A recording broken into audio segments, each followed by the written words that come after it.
del puro animal.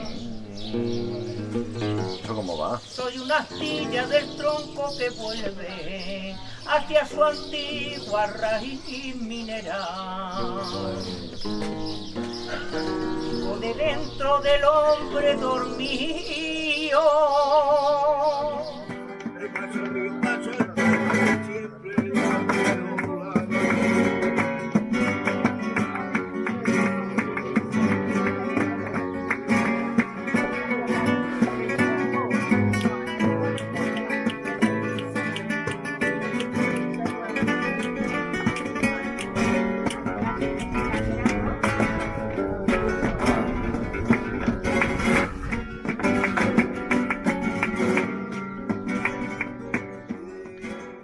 So I hope you enjoyed that short clip there. That was done a few years ago. We was at Miguel's place and he gave us a nice meal, wasn't it? A paella. And he had some of his friends round for a bit of a sing-song. So we had Spanish music. It's really, really good. And this is what me and Jan love, is the culture here in Spain. But anyway, this video is about if you're thinking about moving to Spain in 2025. It's going to be in a two-part video, guys, because it's a lot to talk about, really. And the first thing we think is the most important thing before you do anything is research. And to be honest, it's not an easy subject, really, is it, research? No, there's too much. There's too much and constant changes. Yeah. So anyone coming in the future, it's not easy, really, not anymore. We were fortunate. I think the thing is when you look online, I mean, we had a quick look. We will be talking that in the part 2 of the video is about the non-lucrative visa, is about the amount of money you need. And this is why in the research part of it, you obviously need to check that out first, guys. Because if you haven't got the right amount of money, then that's it. Ever since Brexit, it's made things so much harder now to move to Spain. Because you need, by me just checking on it, it said you needed 28,000 euros, that is, annually. And it works out, it's 2,400 a month. Now, I looked on another site, and it was just slightly more. So this is something about, when you get down to the nitty-gritties, and then you can do it yourself. Some people use professional people. It's always best to check with the professional people, are these the correct figures, before you start paying out money, going to the consulate in the UK. This is the other thing. Some people still don't even know that to move to Spain now, if you're outside the EU, you need a visa. And we're talking about the non-lucrative and also the digital nomad. Can I just add on that? Yeah, of course you can. Because if you've got any form of criminal record, I don't mean big, but if you've got any form of criminal record, you'll find your visa will be refused. So you need to check. You need to check seriously before you do anything that you can actually get permission to come here. I mean, a good site to check on, guys, for proper information. Don't forget, these videos that me and Jan do are just a guide, really. But when you're doing this sort of thing, especially about the money, you need to check proper sites. And one of obviously the main ones is to check the gov.uk site. And if you go into Help and Services Spain, it will then give you some information on about, obviously, the non-lucrative visa or the digital nomad visa. The other thing is healthcare. Obviously, when you become a pensioner, like me and Jan. Yeah, S1s, you apply to the international pensions, and your S1 will pay your healthcare. Because there's been a horrible rumour going around lately, over the past couple of months, somebody was saying that they don't accept the S1 anymore. Well, they do. They do. They do. There's no problem about it. And it's quite an easy process, isn't it? Applying for the S1. Yeah. And this is obviously when you become your state pension age, not obviously, we took early retirement. Obviously health is another big thing as well. If you got like heart condition, something else that you need to check out with your private healthcare. If you're coming over before your S1 or before your state pension, then your private healthcare, they can refuse you if you have serious health conditions. But that again, you need to look into and have a look at. And if you have got a serious health issue, just check your S1 will be covered. I'm not saying it wouldn't, but I'm just saying just check it. Everything needs to be checked and double checked. I mean, I don't know if this is true, but I've heard, obviously, if you're already retired back in the UK, say, and you've got your state pension and you're being treated by the National Health and you've got some precondition, I think they will still allow that. I don't know if that's 100%. This is something else that you guys... Well, my glaucoma, I have glaucoma in one eye, and that is still looked after here. Not quite as well as they do in the UK, but it's still looked after. And if I have any issues, I just go to the doctor and she redirects me to the specialist. I've had cysts in bad places, and they've been brilliant with that, haven't they? Yeah. They've been really brilliant, following up with all of that. So, you know, I can't really fault them. I mean, it's like when I come to Spain, I had a bad hip problem that had been going on for years, even back in the UK. And I thought, as we always thought, with the heat, it would make things a lot better, but it didn't, you know. In the end, I had to have my hip replaced on the Spanish health system, but they put me through to a private hospital for the actual operation, all paid, thankfully, on the S1, or the National Health Fund, as they call it. A brilliant service, and I'm walking around, not like an antelope, but I'm walking about... It's better. Better, yeah. I mean, I was such a big baby, and I kept putting it off, thinking it would get better, and it wasn't. And if it weren't for my friend who dragged me down to the doctors to get the process going, and it was within 6 months, I was in there. Yeah. You know, I can't moan at that. But research is a hard one, but it's something you can't skip, guys. Because the other thing about Spain, because it's such a vast country, some of the regions do things differently. They're like private little governments, aren't they, some of these regions? The Murcia region, we don't get much from them, really. In some regions, they get a lot of help. Sometimes if you'll go into a hospital, they'll pay for a translator, things like that. Well, some regions will pay your health care. Because we live out in the sticks, we're in what you call an agricultural area. Murcia isn't that rich an area, so they have to, people coming can actually transfer from their private pension to the convenience especial, which works out, I think it's gone up a little bit, but somewhere between 60 and 70 euros per person a month. And that stays at that sort of price until you reach 60. And once you reach 60, it goes up. It almost doubles because you become more susceptible to illnesses. So they cover themselves that way. But once you hit your pension age, as we've talked about, you go on to your S1. Yeah. I mean, it's hard for us because obviously when we come to Spain before Brexit, things has changed so much now. So even though we say certain things, especially like we just said there about the Spanish health... The especial. I don't know if that applies to some of you new guys coming over at the moment. I think once you... You have to do a year. Yeah. You have to be resident for a year. Yeah. Before you can apply for it.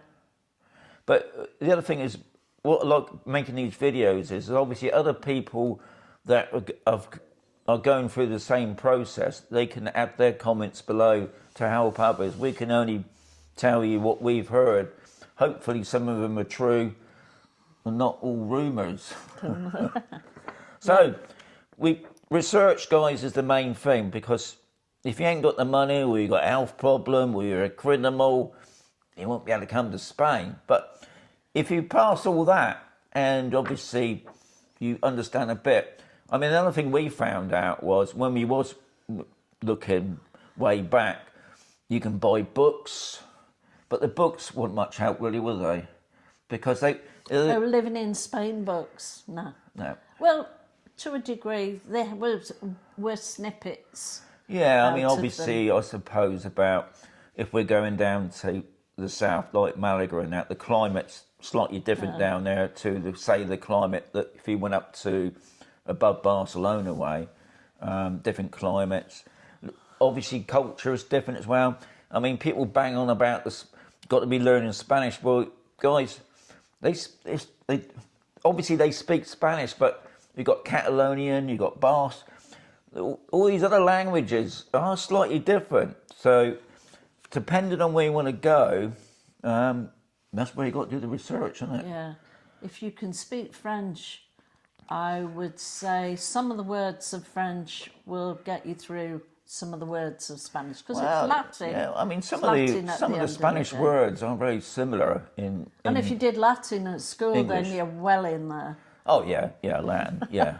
But when you come to places like Mazarrón, you will find that they talk slang. Yeah, they cut the words short. Yes.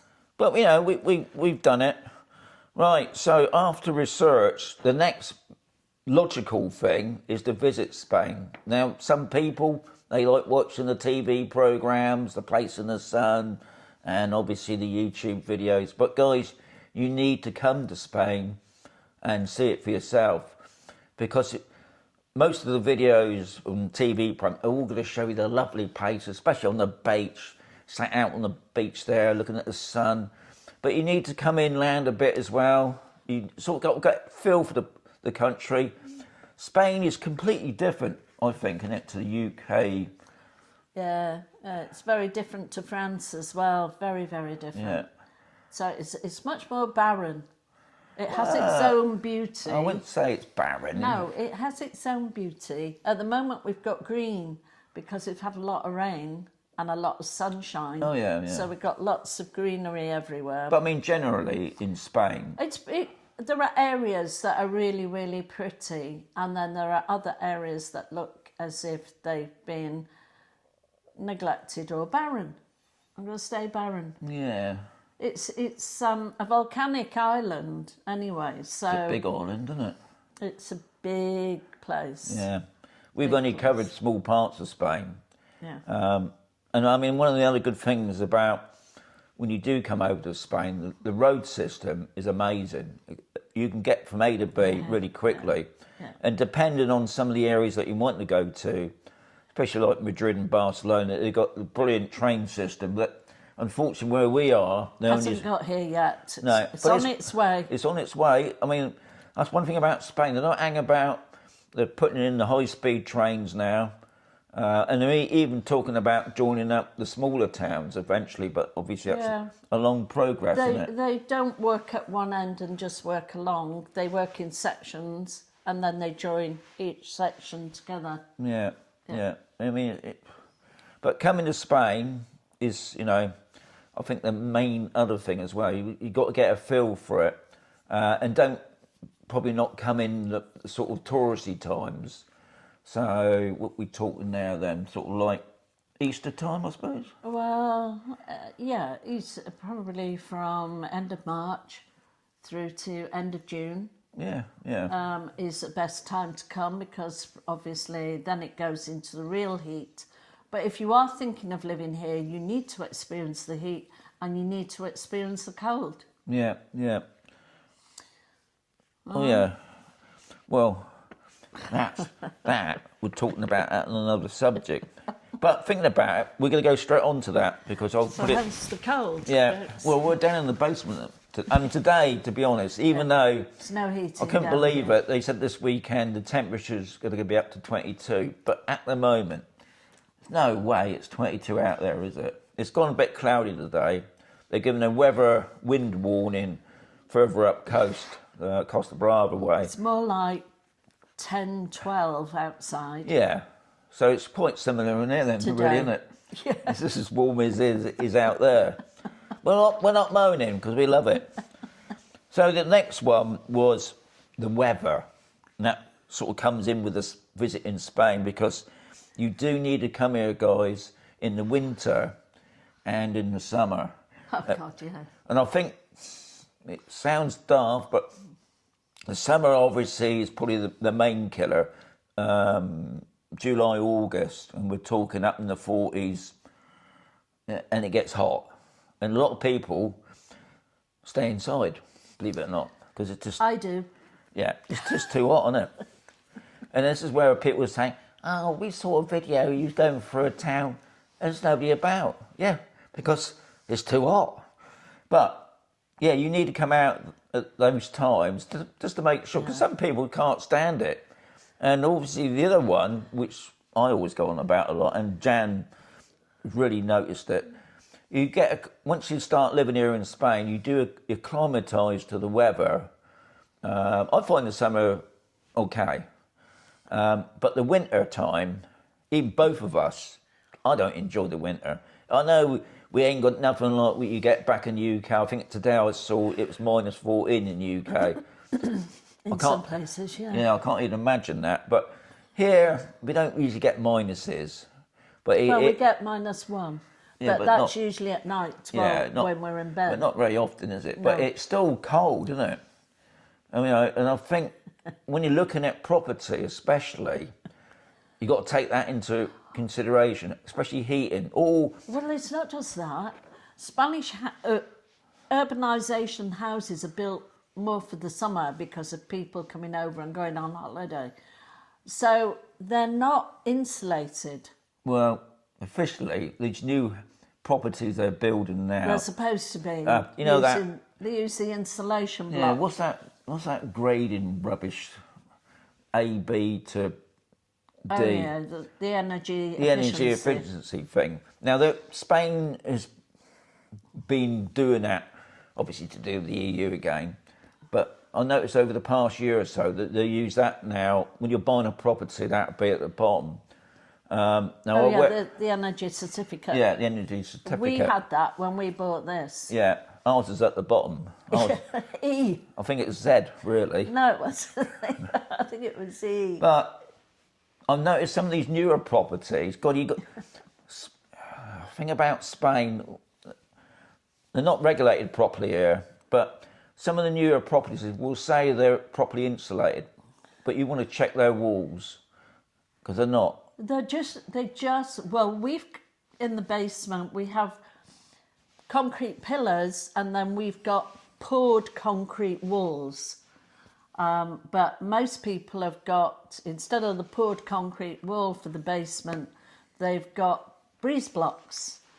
But our houses are very special because they're sort of poured concrete shapes. Each side wall is a poured concrete shape with a window in it. Yeah. And so you can see there's no insulation there. It's just concrete with a rendering on the front. I reckon if you bought an old property out in the outback, I'd call it, on the Campo. Yeah, that'd be better. I mean, their walls are like 3 foot thick. I mean, obviously they built those properties. Stone and bricks. Even though you find a lot of the older houses are falling down now. But that's to do with earthquakes. Oh yeah. See, the other thing I've got to think about, guys, we live in an earthquake zone. Thankfully, we've only had 2 small ones. Yeah, we don't get many earthquakes, but that's another thing in the research. Didn't even come up, did it? Earthquakes. No, Lorca had the worst one. Yeah, they had the worst one. That was 2013. They had the worst one, and a few people were killed through it, and some houses collapsed. And they're still trying to put places back together. Yeah, I mean, But obviously they're they doing were well. they were older properties, Yeah, but older properties. yeah, see, earthquakes. Think about that.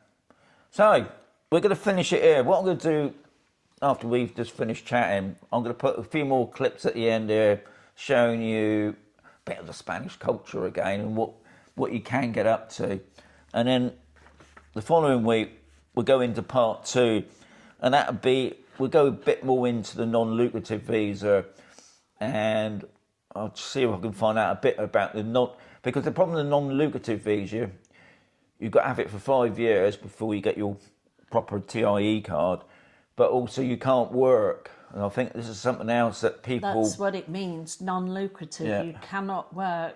And that means not just you, your partner, if you've got your kids, whatever, none of you can work until after the 5 years. Now, the digital nomad, slightly different, but it's... Anyway, we don't want to get wrapped up in that at the moment. So I hope you enjoyed it. Enjoy the rest of this video. Don't forget to give it a like. And even better, subscribe to the channel. So we're going to say adios, amigos. And what's that word you were going to say last week? Hester. Hester.